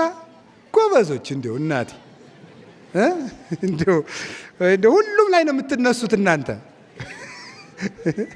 ሁሉም ላይ ትነሳላችሁ። እንደው አይደል እንደዚያ ናችሁ እኮ እናንተ ማለት እንደው ጥሩ ነገር አየሁ ያላችሁ ሁሉ ኧረ እምነት ከዚህ በላይ ያሳያል። አቡነ ዛሬ ታኅሳስ 12 ላይ ትምህርቴን እየጨረስኩ ነው። የአቡነ ሳሙኤል ዘዋልድባ ዕረፍታቸው ነው። ዋልድባን የሚያክል ገዳም ትልቁን ገዳማችን የኢትዮጵያ ገዳማት መመኪያ የሆነውን ገዳም ያቀኑት አቡነ ሳሙኤል ምድርን እንደ መሶብ ከፍ አድርገው ለጌታ ያስባረኩት ቅዳሴ ሲቀድሱ እናታችን ድንግል ማርያም መታ ነጭ ዕጣን ከቅዳሴው መሃል ያቀበለቻቸው እንቁ የሰጠቻቸው የእመቤታችን ምስጋና ሲጸልዩ ከምድር በላይ አንድ ክንድ ከፍ ብለው የሚታዩት የኢትዮጵያ ኮከብ አቡነ ሳሙኤል ዘዋልድባ ታኅሳስ 12 ላይ ዕረፍታቸው ነበረ። ታዲያሳ ጌታችን ኢየሱስ ክርስቶስ መላእክት ሲወጡና ሲወርዱ ታያለህ ያለው ለሱ ብቻ አይደለም፣ በሱ ለሚያምኑ ጭምር ነው። ለማን ጭምር ነው? በሱ ለሚያምኑ ጭምር ነው። አቡነ ሳሙኤል የሚካኤል ባልንጀራ ነበሩ። ቅዱስ ሚካኤል በቸገራቸው ጊዜ ሁሉ ከች ብሎ አብሯቸው ይጓዝ ነበረ። 40 ቀን ሲጾሙ መጥቶ ይመራቸዋል። ወንዝ ሲሻገሩ መጽሐፋቸው በሙሉ ወንዙ ውስጥ ወድቆ በሌላ ቀን ሲመጡ ምንም ሳይሆን ተገኝተዋል። የአውሬዎችን ልብ ሁሉ ያገርምላቸው የነበረ ቅዱስ ሚካኤል ነው ለአቡነ ሳሙኤል። ግን ፍጹም ታዛዥ፣ ሰው የሚወዱ ትሕትና የነበራቸው ቅዳሴ ይቀድሱ ተብለው በፍጹም እኔ አይገባኝም፣ በፍጹም እኔ አይገባኝም ጥሩ ስነ ምግባር ያላቸው ቅዱስ ንጹህ ካህናት አሉ፣ እኔ ኃጢአተኛ ነኝ የሚሉ ኋላ ራሱ ክርስቶስ ወርዶ ቀድስ ብሎ ቅዳሴ የሚያገባቸው አባት ነበሩ አቡነ ሳሙኤል ዘዋልድባ። ክርስቶስ ራሱ ወርዶ ቀድስ እንጂ ያንተን ምስጋና እኮ ወድጄልሃለሁ የሚለው እንዲህ ያለ አባት ነበር አቡነ ሳሙኤል። ታዲያ አቡነ ሳሙኤል ዘዋልድባ በሄዱበት ሁሉ የእንስሳት አራዊት ሁሉ ዘመዶቻቸው ሆነው ይኖሩ ነበረ። ማን? ቅዱስ ሚካኤል ወደ ሰማይ እየወጣ የእግዚአብሔር ምሕረት ይዞላቸው ይመጣል። የአውሬውን ልብ ሁሉ ያለዝብላቸዋል። ነምሮቹ እሾህ ሲወጋቸው እግራቸውን አንከርፈው ወደ አቡነ ሳሙኤል ነበር የሚወጡ አውጣልኝ እያሉ። አንበሶቹ እሾህ ሲወጋቸው ወደ አቡነ ሳሙኤል እንዲህ አድርገው አምጥተው ይዘውት ይመጡ ነበር እሾህ አውጣልን ብለው። ከቅዱሳን መላእክት ጋር የተዛመደ ሰው ከአራዊት ጋር እንኳን መኖር ይችላል። መላእክት የተዛመዱት ሰው እንደዚህ ነው የሚሆነው። ቅዱስ ሚካኤል አቡነ ሳሙኤልን በዚህ መጠን ረድቷቸዋል። ይሄ ብቻ አይደለም። አቡነ ሳሙኤል ወደ ሰማይ እየወጡ ከሱራፌል ጋር ያጥኑ ነበረ። ማን ይዟቸው የሚመጣው? ቅዱስ ሚካኤል። አቡነ ሳሙኤል ሰው በምድር ትሑት ሲሆን የመላእክት ባልንጀራ ይሆናል። የመላእክት ባልንጀራ ሆኖ ያጥኑታል። ይሄንን ቅዱስ ሚካኤል እንግዲህ ይሄ የምታዩት ጠፈር አለ። ይሄንን አልፈው ከዚያ 3ኛውን ሰማይ ወጥተው 7ኛው ሰማይ የሥላሴን መንበር አጥነው ይመለሱ ነበረ። ይሄ ማን ነው? የቅዱሳን መላእክት ረዳትነት። አንድ ነገር ብቻ ተናግሬ መልእክት አስተላልፌ ልጨርስ። ሰው ከቆየ ሰው ቤተ ክርስቲያን ውስጥ መላእክትን ያያል። የእግዚአብሔር ቤተሰቦች በቴሌቪዥን በሚታይ ነገር ውስጥ እንድንደነቅ የተፈጠርን አይደለም። የመላእክትን መውጣት መውረድ እያየን እንድንደነቅ ነው። አይ ብናያቸው ደግሞ አድርገው ደስ የሚሉን መድኃኔዓለም ዓይናችን ይክፈተው። አባ ዮሐንስ ሐጺር የሚባል ሰው በጣም ተመስጦ የነበረው ሰው ነው እና መላእክትን ለማየት በቅቶ ስለነበረ ቅርጫት ያው መነኩሴ ሰርቶ እንዲበላ ስርዓት ያዛል። ታውቃላችሁ? መነኩሴን ራሱ ስንፍና አታስተምሩ። እሺ ስሩ ነው ማለት እንዲሰሩ ነው ማገዝ እንጂ ለአንድ ሰው አሳ መስጠት ለዕለት ጉርሱ ነው እንጂ ሁልጊዜ አሳ መስጠት አይገባም። መረብ ገዝቶ መስጠት ነው። አሳ አጥምድ ብሎ ማለት ነው እንጂ ሁልጊዜ አሳ መስጠት ሰውየውን ማስነፍ ነው፣ እንዳይርበው ማድረግ ነው። ስለዚህ ቅርጫት እየሰራ ይበላል። ቅርጫት እየሰራ እየበላ ያችን ቅርጫት ሊሸጥ ገበያ ሂዶ ከገበያው መሃል ንጹህ ሰው ስለነበረ መላእክት ሲወጡ ሲወርዱ ያያል። አይገርማችሁ? ከገበያው መሃል ማለት ነው። ገበያ መሃል ውስጥ ላወቀበት ሰው ገበያ መሃል መልአክ ያያል። ያላወቀበት ሰው ደግሞ ቤተ ክርስቲያንም አይኑ ታውሮ ይሄዳል። በነገር ታውሮ መላእክትን ያያቸው ነበር። ኋላ ባለ ቅርጫት ቅርጫት ስንት ነው? ሚካኤልን ያቢ ወሚመ ገብርኤል። ሚካኤል ይበልጣል ወይስ ገብርኤል ይላል። ባለ ቅርጫት ዋጋ ነገር ሚካኤል ነው ገብርኤል ነው የሚበልጠው ይላል። ምንድነው የሰው ያብዷል? እኔ ቅርጫት ነው የጠየቁ። ቅርጫት ስንት ነው? ሚካኤል ነው ገብርኤል ነው የሚበልጠው? ቀኑን ሙሉ እንደዚህ እያለ ቅርጫቱን ሳይሸጥ ቤቱን ሄደ። በመላእክት ፍቅር እንደዚህ እየተደነቀ ማለት ነው። ሲወጡ ሲወርዱ እግዚአብሔርን ሲያመሰግኑ ፍቅራቸው፣ መዓዛቸው ያንዱ መልአክ መዓዛ ብቻ ነፍስን ከስጋ የመለየት ኃይል ያለው ጣዕም ያለ ነው የመላእክት ማህበር፣ የነ ቅዱስ ሚካኤል ማህበር። ቅዱስ ሚካኤል ደግሞ ደግ ነው። ሳሩ እንኳን ያለ ጊዜው እንዳይነቀል የሚጸልይ መልአክ፣ ሳሩ ቅጠሉ ያለ ጊዜው እንዳይቆረጥ የሚጸልይ መዓዛ ያለው መልአክ ነው። ለቅድስት ክርስቶስ ላወቀበት ሰው ገበያ መሃል መላእክትን ማየት ይችላል። ያወቀበት ሰው ባለ ትዳር ሆኖ መላእክትን ማየት ይችላል። የግድ መነኩሴ መሆን አይጠበቅባችሁም። ቅድስት ክርስቶስ ሰምራ የ12 ልጆች እናቱና ትዳሯ ውስጥ እያለች ነበር ቅዱስ ሚካኤል በቀን በቀን አንዳንድ ህብስት ከሰማይ እያወረደ የሚመግባት። እዚያው ባለ ትዳር እያለች ላወቀበት ሰው ቤቱም ሰማይ ነው፣ ቤቱ መንግሥተ ሰማያት ነው። ያላወቀበት ሰው ደግሞ ቤተ ክርስቲያን ውስጥ ሆኖም ሲኦል ይገባል። ቤትንም መንግሥተ ሰማያት ማድረግ ይቻላል። የቅዱስ ሚካኤልን ድርሳን ስትደግሙ ቤታችሁ ሰማይ ይሆናል። እግዚአብሔር በሚያውቀው አባታችን አቡነ ሳሙኤል ዘዋልድባ ሰማይ ድረስ እንዲያጥኑ ያደረጋቸው እግዚአብሔርን ተከትለው በፍጹም ትሕትና ስለሄዱ ነው። ትሕትና ያለው ሰው የሰማይ ደጅ ይከፈትለታል። እሱ ብቻ እንዳይመስላችሁ የእግዚአብሔር ቤተሰቦች፣ አቡነ ሳሙኤል ፍጹም ጻድቅ ናቸው። ፍጹም ጻድቅ። እንደኔና እንደናንተ ያለ ኃጢአተኛ ግን ሰማይ ይከፈትለታል? አዎ። ማን? ለምሳሌ ማርያም ግብፃዊት ኢየሩሳሌም ስትሄድ በጣም አመንዝራ ከመሆኗ የተነሳ ግብፅ ካሉ ወንዶች ጋር አመንዝራ ኢየሩሳሌም ሰው ለፋሲካ በዓል ሲሄድ እዚያ ደግሞ አንድ ወንድ አላጣም ብላ ሄደች። ሰው ሁሉ ሲገባ ግን ምን አደረገ? አንድ ኃይል ደጁ ላይ እንዳይትገባ ይገፋት ነበር። የእመቤታችን ስዕል ናት። አለቀሰች። የዛ ጊዜ ፍጹም አለቀሰች። ጌታ ሆይ የዛሬን አስገባኝ እንጂ አይደግመኝም አለች። እግዚአብሔር ችሎን ነው እንጂ እኛም እኮ መግባት የሚገባን አልነበርም። ደጅ ላይ መቅረት የነበረብን ሰዎች ነን። እኔም እናንተም ሁላችን በቸርነቱ ነው እንጂ የዛሬን እግዚአብሔር አስገባኝ፣ የዛሬን ተወኝ፣ አይደግመኝም አለች። አለቀሰች፣ ገባች። የእግዚአብሔር ፍቅር ለካ እግዚአብሔር እኔንም ይቀበለኛል እንዴ፣ ለእኔም የተከፈተ በር አለው እንዴ፣ ደስ አላት። ጌታዬ ከዚህ በኋላ ከዚህ ዓለም የምፈልገው ነገር የለም፣ ምን ላድርገት? ወደ በረሃ ይቻላል። በረሃ ውስጥ ሂዳ 3 ዳቦዎችን ይዛ ብቻ ዘመኗን ስትጸልይ ከዚያ በኋላ መላእክት እየወረዱ የሚጋርዷት፣ መላእክት እጅና እጇን ይዘው በረዴት ከፍ አድርገዋት ከመሬት 1 ክንድ ከፍ ብላ ለመጸለይ በቃቻቻ መንዝራ ሰው በእግዚአብሔር ቸርነት። ከዚያ በኋላ ቢሄድ አባ ዞሲማስ ቢሄድ ከፍ ብሎ ሲጸልይ አያት። እሱ ንጹሕ አባት ነው፣ ካህን ነው። እሷ ግን ከመንዝራነት ተመልሳ እሱ ከመሬቱ ነው፣ እሷ ከላይ ከፍ ብላ ስትጸልይ አያት። አረ እናቴ በጸሎት አስቢኝ አላት። ሌላ ጊዜ አርፋ ሊቀብራት ቢመጣ ማን ያቃብረኛል ብሎ ቢያስብ ያቺ ሰው ሁሉ ሊንቃት የምትገባ ዘማዊት ስጋዋን አናብስት ሁሉ አክብረው አንበሶቹ አክብረው ቀብሯት። አባ ዞሲማስ እስከሚመጣ ድረስ ስጋዋን ሳይበሉ አናብስቱ አንበሶቹ ከሌላ አውሬ እየጠበቁ ቆዩ። እሱ መጥቶ ሲገንዝ በቁፋሮ አግዘው ተቀበረች። የመላእክትን ፊት የምታይ ሰው ነበረች። የበቃ ሰው ንስሐ ሲገባም የእግዚአብሔርን ፊት ያያል። መላእክት ሲወጡ ሲወርዱ ያያል። የእግዚአብሔር ቤተሰቦች አንድ ነገር ልንገራችሁ። ጥር 11 ቀን ሰማይ ተከፈተ የሚል ንባብ አስታውሱ። የጥምቀት መታችሁ እንድታከብሩ እዚህ ሲከበር ጥምቀተ ባሕሩ ላይ ብፁዕ አባታችን አሁን ደግሞ አዲስ ጥምቀተ ባሕርም እያዘጋጁ ነው። እግዚአብሔር የተመሰገነ ይሁን። በእውነት ለቤተ ክርስቲያን ባለ በዘመናቸው ሁሉ ትልቅ ሰፊ ነገር እያስቀመጡልን እየሄዱ ነው።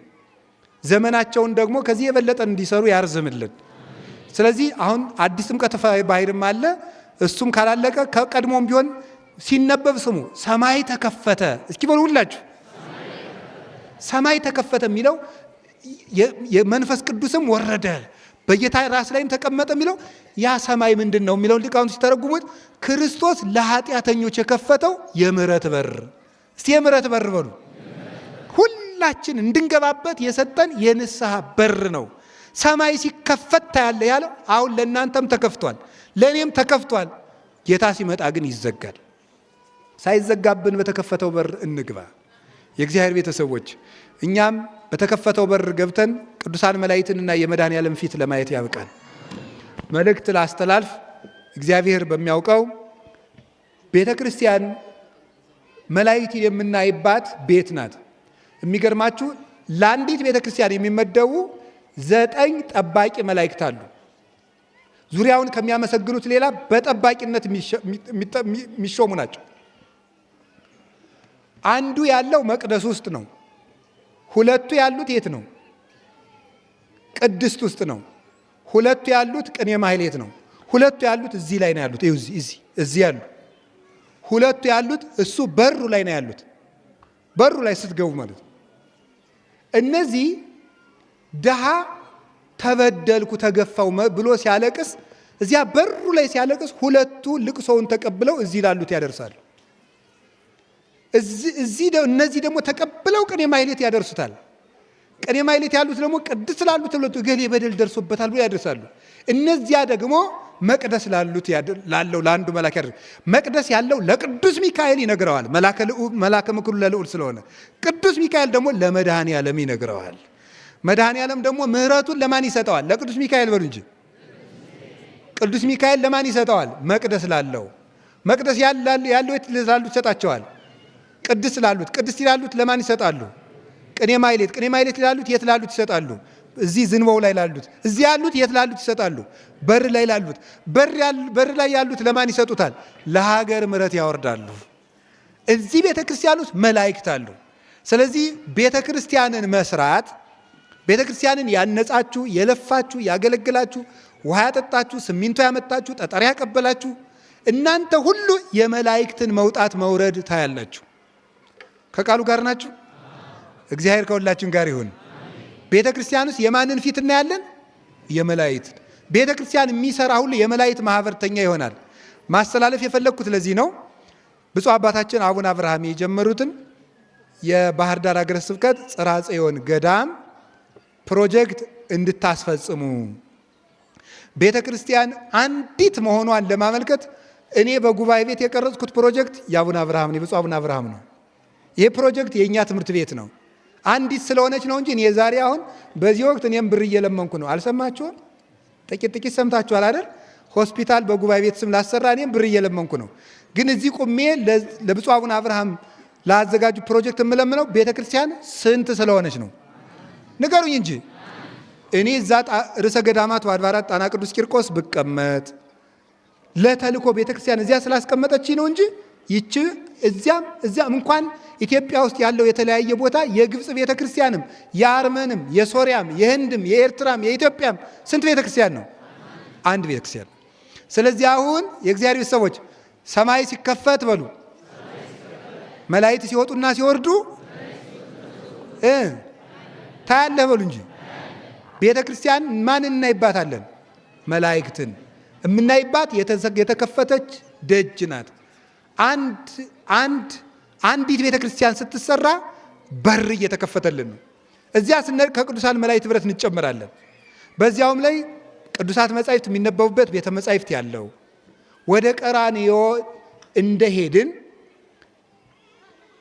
በረከት የሚያስገኝልን ፍኖተ መስቀል ያለው ትልቅ መስቀል የሚተከልበት ቤተ መጻሕፍት የሚከፈትበት ሂደን የምንማጸንባቸው የተመስጦ የሱባኤ ዋሻዎች ያሉበት ቤተ ክርስቲያን ነው ጽርሐ ጽዮን ገዳም። እኔም ሄጄ ጎብኝቸዋለሁ። እያንዳንዱ ግድግዳና ጣራ መስኮት ሁሉ የነቢያትን የሐዋርያትን መልእክት የተሸከመ የሰማዕታት የጻድቃን መልእክት የተሸከመ ነው። እንዳልኳችሁ እኔ እግዚአብሔር በሚያውቀው እኔ አድርባይ አይደለሁም። ምክንያቱም መነኩሴ ሆዱን ከበላ ሌላ የሚፈልገው ነገር የለም። ዳቤ ካገኘ በቃ መነኩሴ ምን ያደርጋል? መነኩሴ ምን ያደርጋል? ምን ያደርጋል? መነኩሴ ዳቤ ከበላ ሆዱ ከሞላ ፎጣና ይሄ ልብሱን ከለበሰ መነኩሴ በቃው። እኔ እዚህ ብፁዕ አቡነ አብርሃምን ቅጠሩኛልን ምን አልል ምንም አይደለም። እንደዚህ የሚያስብለኝ በተለይም ደግሞ ዝም ብሎ ህንፃው ብቻ ቢገነባ እኔ እዚህ መጥቻ አለፈልፍ ነበር። ግን ያቀዱት ነገር ትልቅ ነው። እያንዳንዱ ሰንበት ትምህርት ቤት ሰባኪ ወንጌል እንዲኖረው፣ ለብቻው ሰንበት ትምህርት ቤቶች ብቻ በመጽሐፍ መምህር እንዲማሩ እቅድ ጭምር ያቀዱ አባታችን ናቸው። ብፁዕ አባታችን ሁላችንም ከጎናቸው ቆመን፣ አንድ ሰው ለብዙ ሰው ከቆመ ብዙ ሰው ከአንድ ሰው ጋር መቆም ያቅተዋል? ንገሩኝ እንጂ ያቅተዋል? አያቅተው። ስለዚህ ጠጠር ያለ ጠጠር፣ ሳንቲም ያለ ሳንቲም፣ ውሃ ያለ ውሃ፣ ሳንቲም ያላችሁም ሳንቲም፣ ሐሳብ ያላችሁም ሐሳብ። እንደው ነገ ቢሆን አንድ ቀንም ደግሞ ይታደራል። አይዟችሁ እስቲ አንተ ሞክራት። እሺ እንስማማና ዓርብን እናክፍል ካላችሁኝ እናክፍል። እሺ አዛኝን እኔም አከፍላለሁ አብሬያችሁ ማለት። ዓርብን እናክፍልና ምሳችን ለጽርሐ ጽዮን ገዳም እናምጣ። ዓርብን እናክፍል ማለት ዓርብ ሳንበላ ውለን አድረን ቅዳሜ ቁርስ መብላት ማለት ነው። አንችልም? ይሄ ለክርስቲያኖች እንግዳችን ነው። እንግዳችን ነው ወይ? እንደው ምንም ድሃ የቀን ሰራተኛ እንኳን ብትሆኑ እንዲች አድርገንም ቢሆን ቤተክርስቲያናችን እንስራ። በዚህ መጠን አብራችሁ ከአባቶቻችን ጋር እንቁም። አባቶቻችንም ሰው ናቸው፣ ስሜት አላቸው፣ ይጎዳሉም ያዝናሉም። አለንላችሁ ስንል ግን ደስ እያላቸው ነገ አዲስ እቅድ ያቅዳሉ። የትልቅ ሰው አይምሮ ትልቅ እቅድ እንዳያቅድ በተራ ነገር መጠመድ የለበትም። ስለዚህ ብፁዕ አባታችን ረጅም ዕድሜ እንዲቆዩልን፣ ስራ እንዲሰሩልን፣ የተዘጉ በሮችን እንዲከፍቱልን፣ የህፃናት ማሰልጠኛዎችን፣ የጥሩ ጥሩ የትዳር አማካሪዎችን የያዙ ቤተ ክርስቲያን እንዲኖር፣ ጥሩ ጥሩ ንስሐ አባት ያላቸው አድባራት እንዲኖሩ፣ ሀገረ ስብከቱ ከፍ እንዲል የአቅማችሁን ሁሉ ስሩ። በቤተ ክርስቲያናችን መድኃኔ ዓለም የሰማይ በሩን ይክፈትልን። ደጅ ለተዘጋብን ሁሉ መድኃኔ ዓለም የምሕረት በር ይክፈትልን። ሁላችሁም የተዘጋባችሁን ነገር ሁሉ ዛሬ በቅዱስ ሚካኤል ጸሎት፣ በአቡነ ሳሙኤል ዘዋልድባ ጸሎት ይክፈትላችሁ መድኃኔ ዓለም። ኢትዮጵያ ብዙ አጥር በስቶባት የሰላም ደጅ ተዘግቶባታልና ቸሩ አምላክ ኢየሱስ ክርስቶስ ስለ ቅዱስ ሚካኤል፣ ስለ አቡነ ሳሙኤል፣ ስለ አቡነ ተክለ ሃይማኖት፣ ስለ አቡነ ገብረ መንፈስ ቅዱስ፣ ስለ ቅዱስ ጊዮርጊስ፣ ስለ ቅዱስ ቂርቆስ፣ ስለ ቅዱስ መርቆሬዎስ፣ ስለ ቅዱስ ሚናስ፣ ስለ ነቢያት፣ ስለ ሐዋርያት፣ ስለ ሰማዕታት፣ ስለ ጻድቃን፣ ስለ ደናግል፣ ስለ መነኮሳት፣ ስለ ወላዲተ አምላክ፣ ስለ ድንግል ማርያም፣ ስለ ቅዱስ መስቀሉ፣ ስለ ቆረሰው ስጋው፣ ስላፈሰሰው ደሙ የምሕረት በሩን ይክፈትልን። ወስብሐት ለእግዚአብሔር። ይቆየን።